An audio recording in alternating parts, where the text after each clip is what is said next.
ইসলামী bank news top 10। বাংলাদেশে জাতীয়তাবাদ ও বহুদলীয় গণতন্ত্রের প্রবক্তা শহীদ রাষ্ট্রপতি জিয়াউর রহমানের 89তম জন্মবার্ষিকী পালন।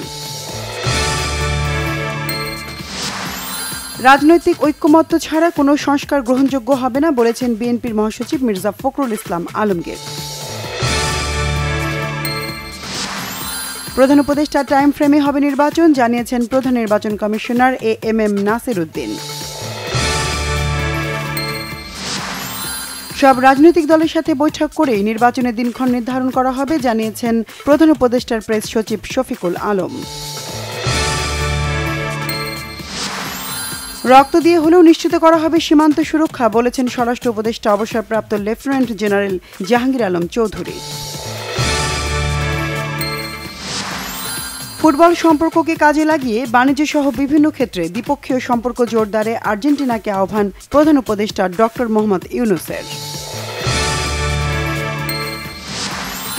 দুর্নীতি মামলার আসামি শেখ হাসিনার কন্যা পুতুলের বিশ্ব স্বাস্থ্য সংস্থার পদে থাকার বিষয়ে প্রয়োজনীয় ব্যবস্থা নিতে পররাষ্ট্র মন্ত্রণালয়কে দুদকের চিঠি। পিলখানায় বিডিআর বিদ্রোহের ঘটনায় বিস্ফোরক আইনের মামলায় 2 শতাধিক আসামিকে জামিন দিয়েছে আদালত। গাজায় যুদ্ধবিরতি নিয়ে নতুন নাটকীয়তা, জিম্মিদের লিস্ট না পাওয়ার বাহানা ইসরায়েলের। চেক প্রতারণা মামলায় সাবেক সংসদ সদস্য ক্রিকেটার সাকিব আল হাসানের বিরুদ্ধে গ্রেফতারি পরোয়ানা জারি।